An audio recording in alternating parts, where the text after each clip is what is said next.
আগের রাতের বেঁচে যাওয়া ভাত দিয়ে বানিয়ে নিন দারুণ মুখরোচক এই নাস্তা রেসিপি। সকালবেলার টিফিন কিন্তু একেবারে জমে যাবে। এর জন্য আগের দিনের বেঁচে যাওয়া বেশ খানিকটা ভাত নিয়ে নিয়েছি, একেবারেই ঝরঝরে ছিল দেখতেই পাচ্ছেন। এবার এই ভাতটা নিয়ে নেব একটা মিক্সার জারের মধ্যে।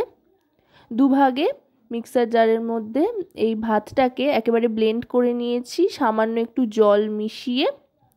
জলের পরিমাণটা কিন্তু মেশাতে মেশাতে বুঝতে হবে কতটা লাগবে। আমি আপাতত অল্প করে জল মেশাচ্ছি, মিশিয়ে ব্লেন্ড করে নেব ভালো করে, একেবারে মিহি করে, যাতে একটুও দানা দানা না থাকে। এই দেখুন ভাতটা ব্লেন্ড করে নিয়েছি, করে নিয়ে এবার একটা পাত্রর মধ্যে ঢেলে নিচ্ছি। তারপরে মিক্সার জারটা ধুয়ে বেশ খানিকটা জল এর মধ্যে দিয়ে দিলাম। আপাতত অল্প করে জল দিলাম, যদি পরে প্রয়োজন হয় তো আরও খানিকটা জল এর সাথে মিশিয়ে নেব। এবার ভাতটাকে ভালো করে ফেটিয়ে নিচ্ছি। দেখুন একেবারে মসৃণ একটা মিশ্রণ কিন্তু তৈরি হয়েছে। এর মধ্যে নিয়ে নিচ্ছি এবার একটা ডিম। ডিমটাও ভালো করে মিশিয়ে নেব। ডিমটা ভালো করে মিশিয়ে নেবার পর এবার একে একে সমস্ত উপকরণ দিয়ে নেব। একটা ডিমেই কিন্তু হয়ে যাবে। ডিমটা দিলাম এতে করে সুন্দর একটা টেস্ট আসবে, সেই জন্য ডিমটা দিয়ে একদম মিহি করে মিশিয়ে নেওয়ার পর দিয়ে দিচ্ছি 1 বাটি পরিমাণে আটা। চাইলে আপনারা ময়দাও ব্যবহার করতে পারেন, তবে এখানে আমি আটার ব্যবহারই করছি। 1 বাটি আটাতেই কিন্তু হয়ে যাবে। এবার আটাটাও এর সাথে ভালো করে মিশিয়ে নেব। আটাটা মেশানোর পর যদি প্রয়োজন হয় তো আরেকটু জল এর সাথে মেশাবো। আটাটা দেখুন মিশিয়ে নিয়েছি। মিশিয়ে নেওয়ার পর দিয়ে দিচ্ছি এতে চিনি। চিনিটা অপশনাল, যদি আপনারা না চান তো নাও দিতে পারেন, তবে দিলে কিন্তু স্বাদে একটা ব্যালেন্স আসবে। তারপর দিয়ে দিলাম পরিমাণ মতো নুন। নুন আর চিনি দিয়ে নেওয়ার পর এবার দিচ্ছি এতে হলুদ গুঁড়ো। হলুদ গুঁড়ো বেশ খানিকটা পরিমাণে দেওয়ার পর এবার দিয়ে দিচ্ছি এতে আমচুর পাউডার। এতে করে বেশ সুন্দর একটা টক মিষ্টি ফ্লেভার আসবে, খাট্টা মিঠা। এবার গুঁড়ো মশলাগুলোর সাথে আর নুন চিনির সাথে আবার আরেকবার ভালো করে ফেটিয়ে নিচ্ছি। এই রেসিপিটা কিন্তু যত ভালো করে ফেটানো হবে ব্যাটারটা, ততটাই কিন্তু টেস্টি হবে আর বানাতেও অনেক বেশি সুবিধা হবে।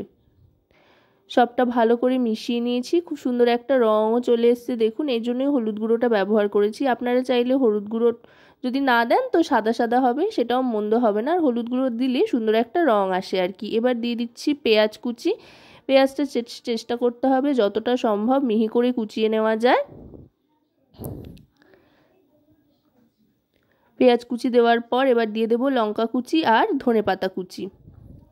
এভাবে যদি বাসি ভাত বা আগের দিনের রয়ে যাওয়া ভাত দিয়ে আপনারা মুখরোচক এই জাতীয় রেসিপি বানিয়ে নেন, তাহলে দেখবেন সবাই কিন্তু চেয়ে চেয়ে খাচ্ছে আর কোনো সমস্যাই থাকছে না। এবার এগুলো ভালো করে মিশিয়ে নেব। মোটামুটি সমস্ত কিছুই কিন্তু দিয়ে নিয়েছি, আর কোনো কিছু মেশানো নেই এর সাথে। যদি প্রয়োজন হয় তো পরে আরেকটু জল মেশাবো, সেটা মেশাতে মেশাতে বোঝা যাবে। ব্যাটারটা কিন্তু তৈরি মোটামুটি হয়ে এসছে, শুধু অল্প একটু জল মিশিয়ে নিচ্ছি, একেবারেই টাইট হয়ে গেছে যেহেতু। এবার হাতের সাহায্যে সবটা ভালো করে মিশিয়ে নিচ্ছি। সাধারণত গোলা রুটি বানানোর জন্য যেভাবে আমরা মেখে নিই, এবার সেটাই করতে হবে। সবটা ভালো করে মাখা হয়ে গিয়েছে, গোলা রুটির মতো একটা ব্যাটার তৈরি হয়ে গিয়েছে। এবার ব্যাটারটা তৈরি করে নিয়ে চাইলে একটু রেস্টে রাখতে পারেন, আর হাতে যদি একেবারেই সময় কম থাকে তাহলে রেস্টে রাখার প্রয়োজন নেই, বানিয়েই ডিরেক্ট ব্যাটার বানিয়ে নিয়েই তৈরি করতে নিতে পারেন। এবার প্যানের মধ্যে 2 চামচ তেল দিয়েছি, ছোট চামচের সাদা তেল দিয়ে তেলটাকে গরম করে নিয়ে তারপরে এইভাবে দিয়ে দিচ্ছি ব্যাটারটা। এক্ষেত্রে বলবার তেমন কিছু নেই, পুরো ব্যাপারটাই হচ্ছে দেখবার। বানানো খুবই সহজ আর খেতেও দারুণ সুস্বাদু হয়।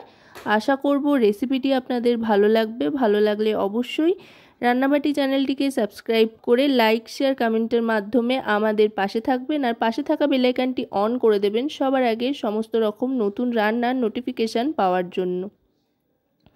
কারণ আপনাদের জন্য, আপনাদের নিয়ে আমাদের চ্যানেল রান্নাবাটি, তাই আপনাদের প্রত্যেকটা লাইক শেয়ার সাবস্ক্রাইব কমেন্ট কিন্তু আমাদের অনেক অনেক উৎসাহিত করে নতুন নতুন রান্নার ভিডিও তৈরির জন্য। তাই লাইক শেয়ার কমেন্ট সাবস্ক্রাইব করে আমাদের পাশে থাকুন।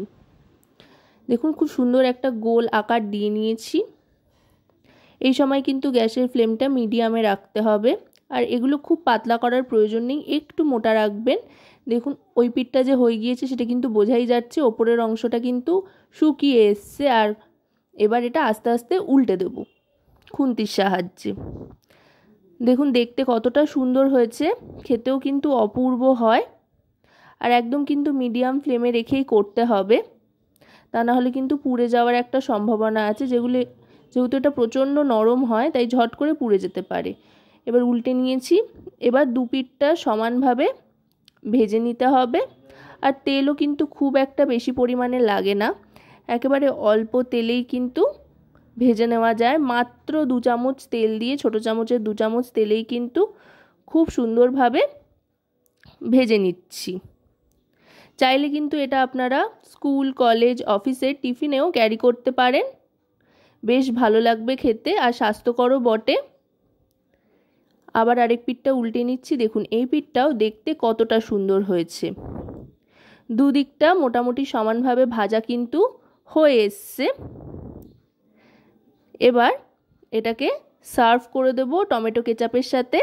আপনারা আপনাদের পছন্দ মতো যে কোনো সস বা কেচাপের সাথে সার্ভ করতে পারেন, চাইলে শুধু শুধুও কিন্তু খেতে পারেন। এবার এটা সার্ভ করে দিচ্ছি। তো আজকের এই রেসিপিটা আপনাদের কেমন লাগলো সেটা কিন্তু অবশ্যই আমাকে কমেন্টের মাধ্যমে জানাবেন। চলুন এবার একটা ছিঁড়ে দেখাই, তাহলে বুঝতে পারবেন কতটা নরম হয়েছে। এই দেখুন একদম নরম তুলতুলে হয়েছে। এবার শুধুমাত্র খাওয়ার অপেক্ষা, খেলেই কিন্তু মুখে একেবারে মিলিয়ে যাবে। আমি টমেটো কেচাপের সাথে সার্ভ করে নিয়েছি। তো রেসিপিটা কেমন লাগলো জানাবেন।